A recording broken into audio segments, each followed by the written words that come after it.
Well, hi everyone, welcome back to PhotoshopUser TV. We are brought to you by KelbyOne, who bring you, among many things, PhotoshopUser magazine. There you have it. The current issue, the cover story on video. Welcome back everyone. I am Corey Barker, one of the Photoshop guys here, and I am joined yet again by Mr. Pete Collins, another Photoshop guy. You know him, you love him. We all hate him. There he is.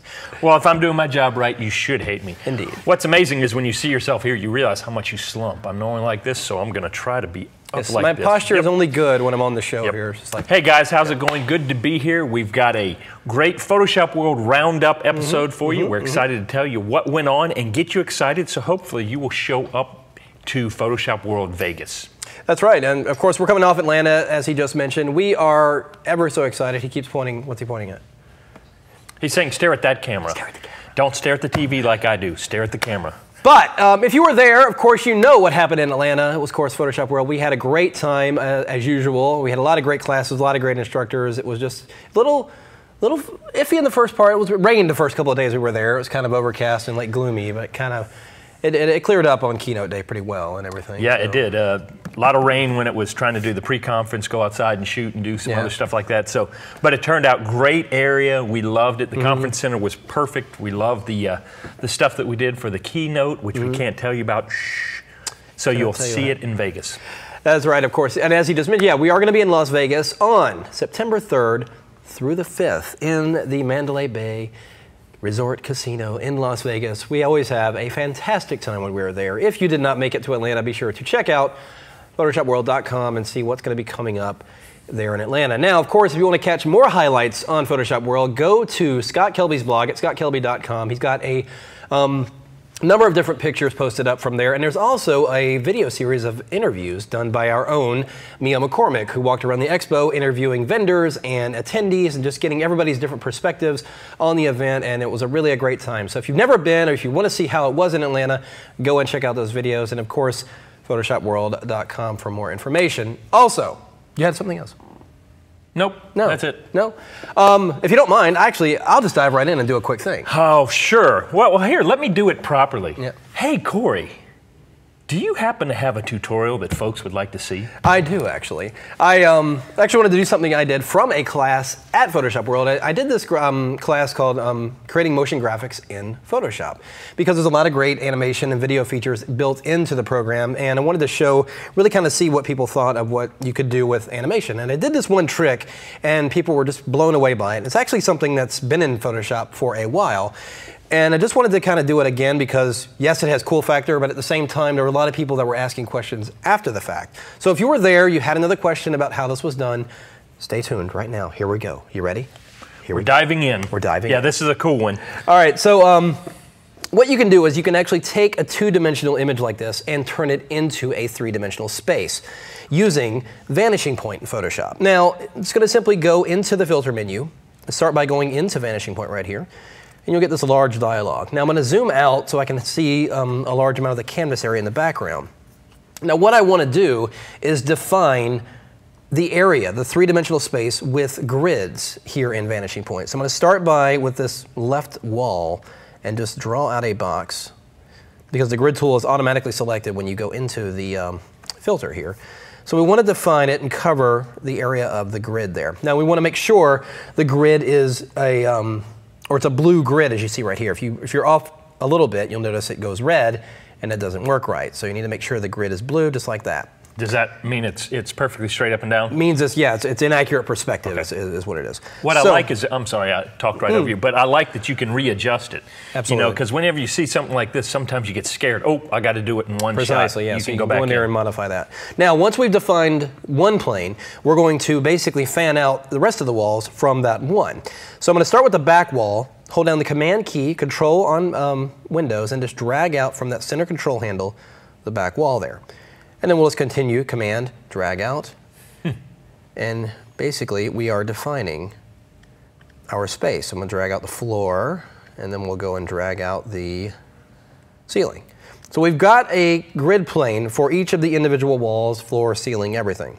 So I'm going to go ahead and select all those, and here is the trick. And this is where everybody kind of got stumped on this after the fact. you're going to go into this little, all too obvious icon right up here next to the arrow key. So you see the main toolbar here on the left side? There's the arrow key at the top. This little tiny icon right here. And you see that little menu, and you're going to go and check on Return 3D Layer to Photoshop. Now, nothing immediately happens. You just need to make sure you select that. Now we're going to click OK. And what it's going to do is generate a three-dimensional file or layer based on that grid design. Now we're back inside Photoshop, and notice what's changed.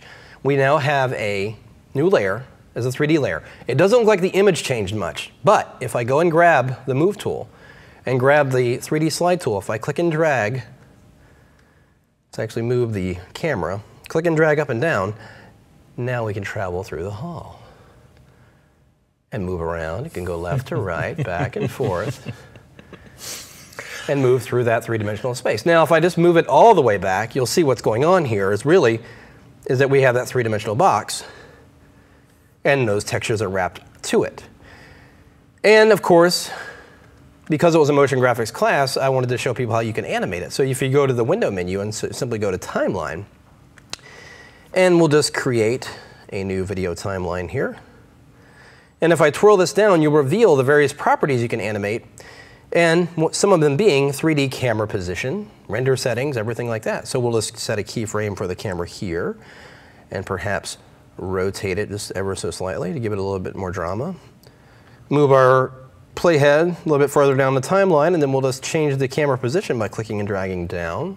That moves us forward in space, or brings the object closer.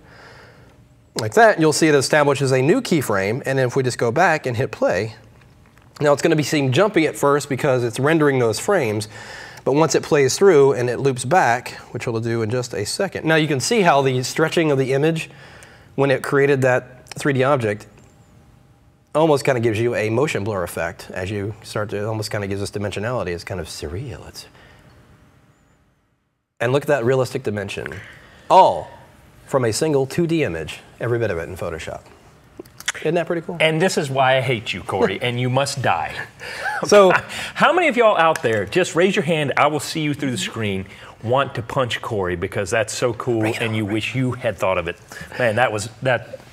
So, yeah. Beautiful. That was one of the things that was certainly a big ooh-ah moment for the crowd, and a lot of people had questions. In fact, Pete Bauer, who runs the help desk right outside the expo, flags me down as I'm walking by the expo. He's like, "Corey, come over here." He says, "Somebody came up to me, at least," he said, like, several people came up to me and said, "You did some vanishing point thing, and they were stuck on one part." So that's kind of why I wanted to do that here, just kind of follow up on it. So if you saw it, there you have it. If you never saw that, by all means, you have something cool to play with now inside Photoshop. So. Well, I think you bring up a great point. Even at Photoshop World, we have Pete Bauer, our help desk guru, sitting right there. So, you know, you've got those questions, you want to know what's going on, you just run to him and try to stump him, because that's our job, to give y'all stuff that'll make him sweat. Absolutely. All right, let's take a quick break. We're going to come right back. We've got another PeachPit ebook deal to talk about, and Pete's going to show us a little something. We'll talk about a few more things right here. Stay with us. We'll be right back.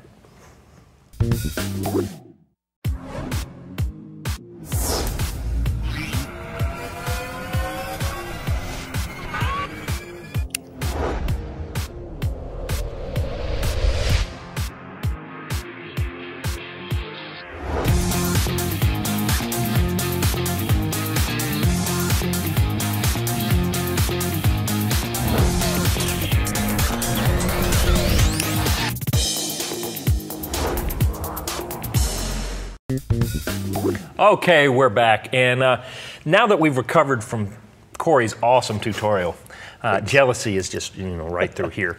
Let's talk about the PeachPit EDeal.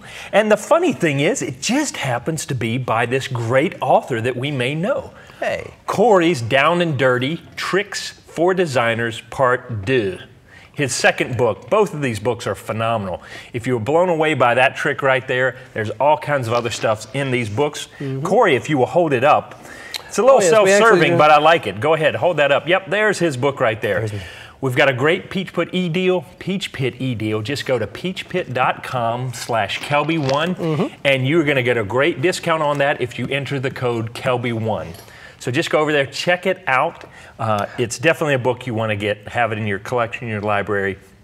and actually, become as cool as Corey. I wanted to do something really funny at Photoshop World. I didn't get a chance to. I wanted to actually grab the book and actually stand in line in the bookstore and like somebody take a picture of me standing in line buying my own book, but didn't happen. Thought it would have been funny, but. Moving right along, Pete is going to share us with something, and I see something on the screen that it's not. It's awesome. It's awesome. It takes the hallway and just shoves it to the side. I didn't get it at first, but then when I got it, I was like, that sucked. All right, nice. So hey guys, we are filming this on a particular day, and if we go to my screen, this is the post I did this morning. I will give you a second. Today is April 15th, so happy tax day. Yes, that's what I bring to the table right there. Happy tax day. Wow. Before I get into my tutorial, I just wanted to do another little throw out on the KelbyOne member site. We have what's called the Photoshop Challenge every week, where I give people stock images that I've taken, and then they get to go over there and play and create the best image they can.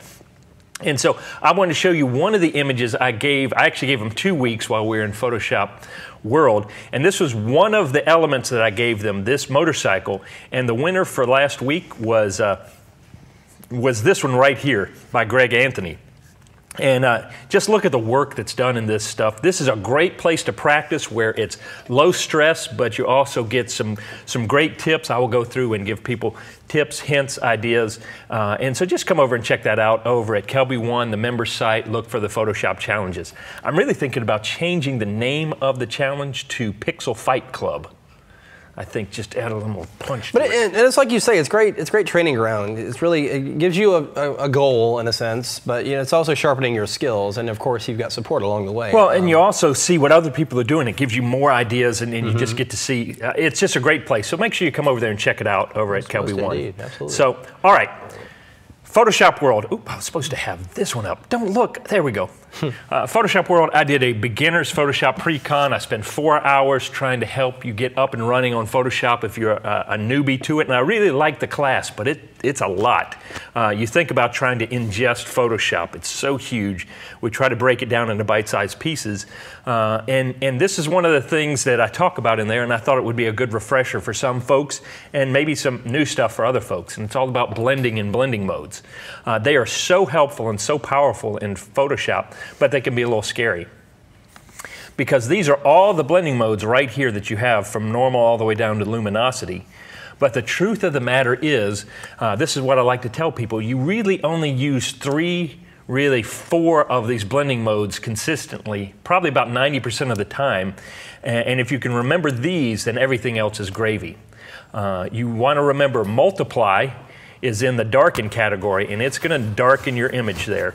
Screen is going to lighten your image, and overlay is going to add contrast or boost contrast. And the reason why I say 3.5, because soft light is a lesser version of overlay. I call it kind of the softer cousin, the goofier cousin, but a lot of times that works really well. So if you can remember those 3.5 different types of blend modes, 90% of what you're going to do are going to be with those right there. And so everything else you can just, they're keyboard shortcuts that you can scroll through and see how the other ones look, but I always go to those 3 first to see how they look. And so this is a little bit of it can be overwhelming when you're thinking about it. I took a gradient because all these blending modes work on black, white, and shades of gray, and I just wanted a visualization of how the different blending modes work together, but it's dependent on what's going on the front layer and the back layer, or the top layer and the layer underneath it. And a lot of these look fairly similar, but when you're sitting here, let's start with the white background here. What I want to show you is how, look down here, this screen right here with this screen right here, according to how the background is, how the image is going to look. These are both set for screen, but because the A is on front here and the A is in the back here, you get a completely different look to what's going on when you change the blending mode. Does that make sense? Because the A is in the background here, it's coming through and showing the gradient on top of it, whereas when the A is on the foreground here, it creates an entirely different look. So that's one thing you got to remember. When you're using these blending modes, you're going to definitely want to pay attention to what's on front, what's on back. and also what the background, even beyond all that, is looking like. If I bring up a black background, it changes, especially up here when you're dealing with multiply. Look at multiply up here. This one is set for multiply here, and this is set for multiply here. But because of their position, they look a lot different. So that's just kind of a heads up to know that your blending mode is determined by what order your levels are on, layers are on. And then finally, let me hide this right here.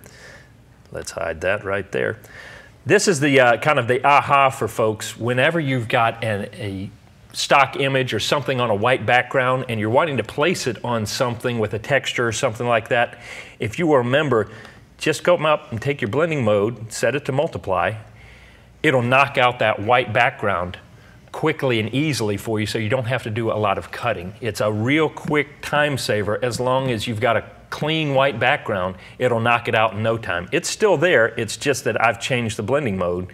I haven't done any cutting or anything like that. I just simply changed the blending mode to multiply, and multiply tries to knock out all the white in that layer. And so it's no moving hallway, but it's just a quick refresher, and for people who've never seen that before, who'd cut out a lot of things from a white background, that little tip right there hopefully is going to save you a lot of time and frustration. Well, it's important to realize, especially for the serious Photoshop artists, to really get familiar with blend modes if you're not already. I mean, there's not a project I'm not using blend modes at some level, be it in layers or on a tool or something like that. And like he's saying, there's those most commonly used ones, and then the other ones that I tend to experiment with by using that keyboard shortcut. So, and they are one of those, what I call them, kind of the red-headed stepchildren of Photoshop. But once you grasp them, they can be a little scary at first, and if we're scared of something, we usually go, whoa.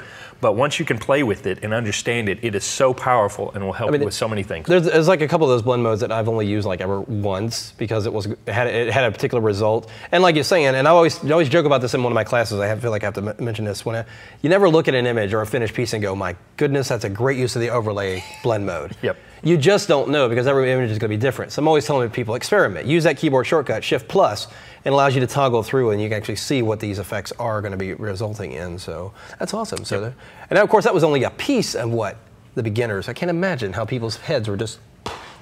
We had two people explode in the middle of the class, but we just kept moving on. They couldn't hang. They love it. Yep. They love it. All right.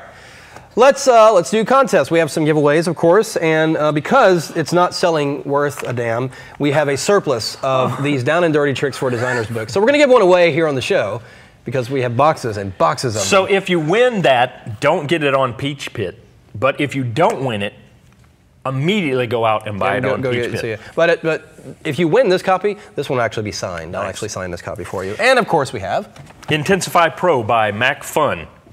This is a great way to add detail to your photos. Get in there. It's going to just really give you an extra boost, a lot of contrast control, a wonderful little thing. And it comes in a nice little SD card that once you load it up, you could even reuse it again. Yeah, so you get a great photography tool along with your book that has nothing to do with photography. All right. That's how we roll around. A well-blended package for sure. All right.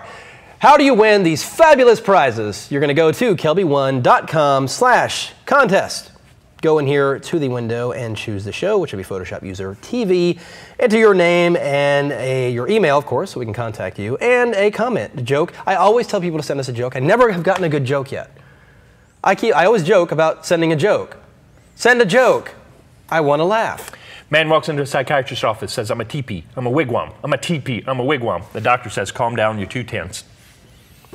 Ba-dum, boom. So if you have a better joke than that, by all means, fill out the form. I don't care. You will get a prize just for a cool joke. That's all. All right, so I believe that wraps it up. We are going to be taking a little break, so we'll be back in just a few short weeks. We're going to actually got a lot of great stuff coming up. A few surprises that I'm working on. I can't really tell you right now, but be sure to tune in the next few weeks for PhotoshopUser TV. We've got some great stuff coming up. Pete, you've got a few things that are on the horizon as well. I got nothing. I'm not doing anything. We're gonna throw some stuff on Pete, but he is not gonna know what hit him. Actually, we've got some new toys.